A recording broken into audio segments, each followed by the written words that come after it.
Hello all, welcome to the tutorial on how to use the Honeybun Foundation Strategic Roadmap. So the strategic roadmap has a few areas to it that I'd like to describe, and then I'll describe what the functional use of it is. It has a section at the top that you note what your company's vision statement is. What is it ultimately you want to achieve? If you were to look at your highest goal, what would that be? So this is where you would put that. And just for the sake of using an example, I'm just going to put something simple like to be a competitive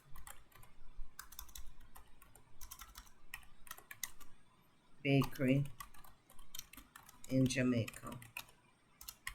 I hope your vision is bigger than this. I've spoken to a couple of you, and I know that some of you have some good vision. So some of you may want to achieve something global. Please don't be afraid to put something huge. You don't have to achieve it. It just has to be a part of your vision. And it doesn't mean it's not achievable. The next thing is to look at these next 12 months for 2023 and to determine which part of this vision you want to achieve. So I could perhaps put something like develop new products, competitive new products. Okay, it's always nice if your objective is something that is measurable. So I'm going to put here to develop 6 new products. It's always good to have something measurable, especially for your 12-month objective. Some people may put, as I have seen before, they want to make a profit this year. Some people may say that they want to increase their sales by 50%, or they want to become food safety certified.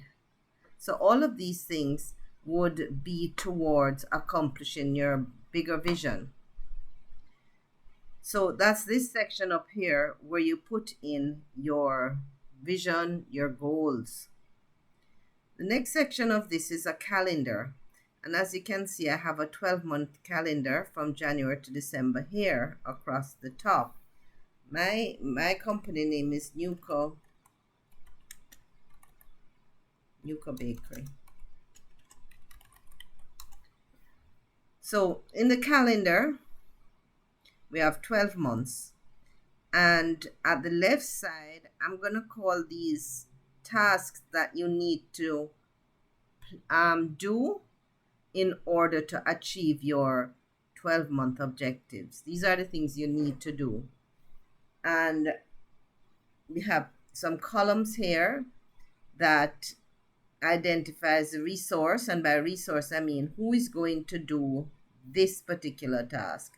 These are headings. At the point they're headings, so don't consider them tasks. They're tasks, but they're under specific headings. So you may say that your FC is your marketing Mary is gonna do this,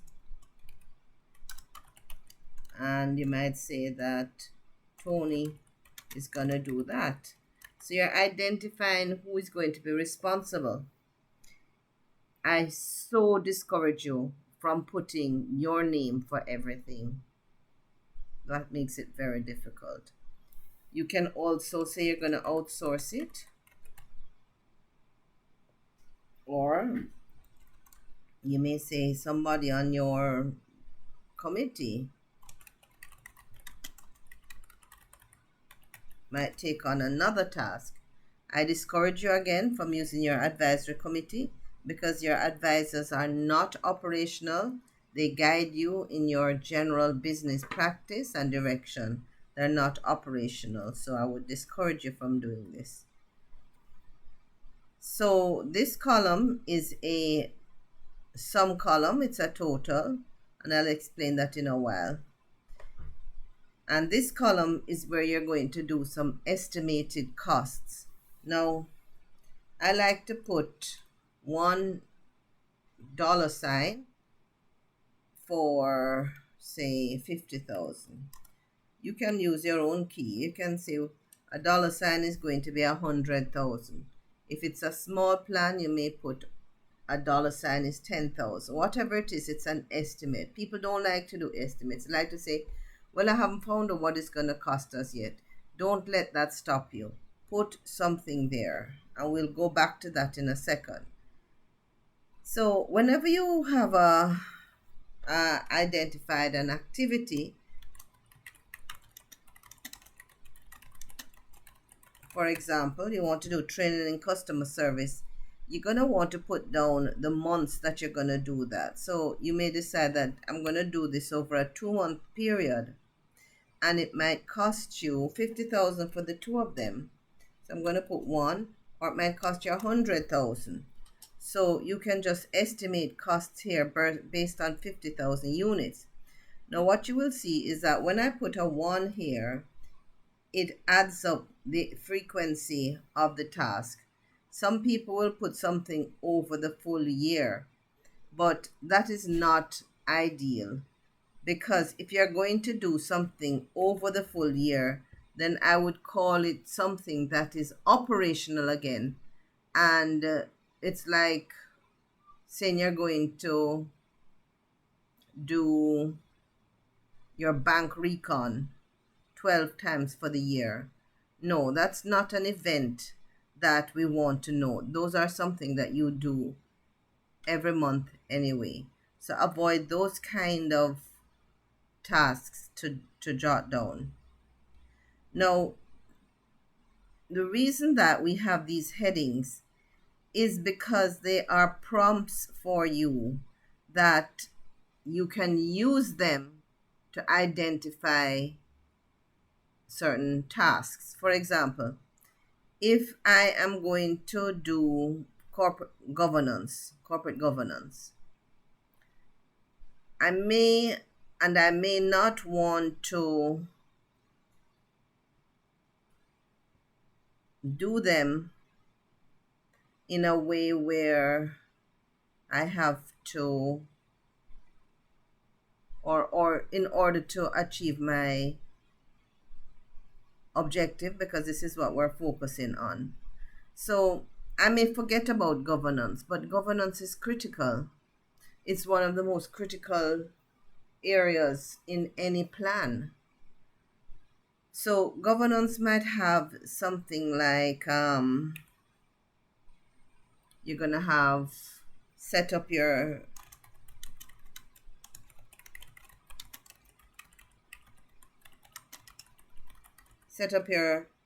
advisory committee meetings. We're now in February, so let us say that you're going to do that. So you're going to need to call a meeting in February to decide, okay, these are my advisors, learn about their strengths, introduce them to your company, and set up your calendar of meetings. So you may decide we're going to meet every month, or we're going to meet every 2 weeks. I don't advise you go more than a month, but some companies did it every other month. So although you're going to set up your committee meetings, this is an important item. If you're going to meet every month, I would not suggest that you do this, because it makes it an operational thing. The initial meeting to set up the structure, let me put the word structure here, is what is critical. So you're going to set up the structure, and then after that, once you set it up that it's every other month, you can go to your Outlook calendar and set up a recurring meeting. So these are headings that would help you to guide you through the type of things that need to be done. Another very important one is market research. Many people start their company and they don't know anything about market research. So research competitors. product range. So you may not be able to do this, but this might be something you can outsource. So, marketing can cost a bit. So I'm going to put 100,000 there, and you want to do that very early in the year. So because you're doing 6 competitive products, you don't want to go back to your room and pick 6 out of your best choice. You may want to set up a survey monkey to ask people what products they want, what they like, what is not in the market that they would like. So there I said something. You want to get survey monkey as a research tool. So you need to do that in February as well. Okay? Now what is happening on this spreadsheet is that at the bottom of the spreadsheet, there should be a tallying going on so that you know that, okay, for February we have 3 major activities, and for these months you have 1 or 2. So if you had put in a lot of activities for February, then you'd be able to see that you're top loaded in February because you have 8 tasks, whereas the other months you have 3 and 2. So you can balance it out. You can say, I'm not going to do this one now because I have too many. I'm going to put it off till April. So you can look at it.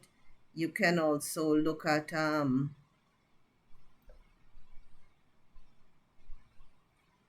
what your plans are looking like. Okay, so this is the general view of the strategic roadmap. I'm just gonna make this smaller so you can see the spreadsheet, the bigger view of the spreadsheet. So here you have your objective, your bigger goal, and your activities in order to achieve this. Another column that can be put in is your KPI. So you might decide that for your market research, you want to identify your 6 companies. So you look at your 6 biggest competitors and you can determine what is measurable. Training and in customer service, what might be measurable is 23 staff. So you may want training for your 23 staff for your 6 companies here. So here you're setting up yourself to, so you don't just research one company and say, done it. No. So I just want to explain to you, if this is your strategic roadmap, it serves a couple of purposes. The first thing it's doing is it's setting up your 12-month work plan. So if it sets up your 12-month work plan, you know what you need to do in February, you know what you need to do in March, April, May, June, July, etc. So it's a work plan. So if you should become ill, somebody can pick up this plan and see that we're heading for February. So these were the things you plan to do. The other thing it does is it provides for and can be used as a business plan. So if this is your objective for 2023, you can also use it as a business plan, because you can also put in 2024, you can put in 2025, and you can kind of just make notes as to what your plans are for those years. So you may want to develop 6 new products this year, and next year you might want to focus on a new facility, a bigger facility, and you can make your notes in the description column, and you can put a 1 in the year that you plan to do it. So you could say here, this wouldn't be there, that would be under business, no heading for business. Okay, so let's put something in there for business.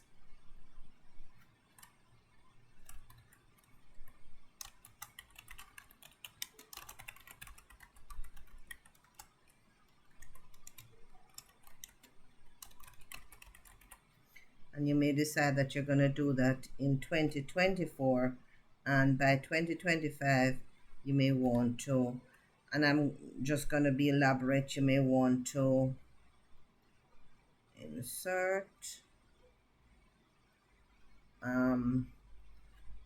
new store outlet in Montego Bay. Okay, so this is how it could be used as a business plan, and we can talk about that again, or you can have that discussion. But what it does certainly is it plants seeds for you to understand some of the things you may need to be doing even in this current year. So it's a work plan, it can be a business plan, but most of all, what it is that it is a strategic plan.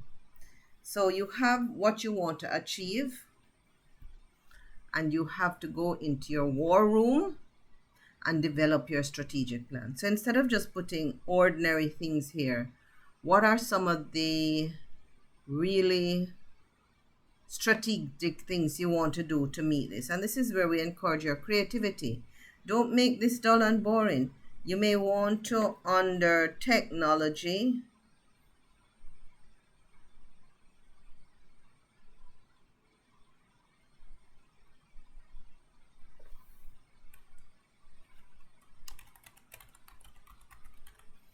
you may under technology, you may want to put something like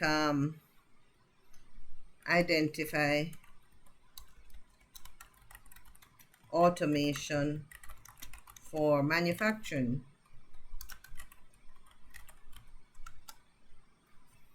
You may do that nearer to the end of August, just for argument's sake, so that you're developing your strategy for meeting your objective, which is linked back to your company vision. So that's just describing for you the layout of the land in this strategic roadmap. So I'm going to pause and allow you to open up your blank template and start to fill in some of these headings so you can know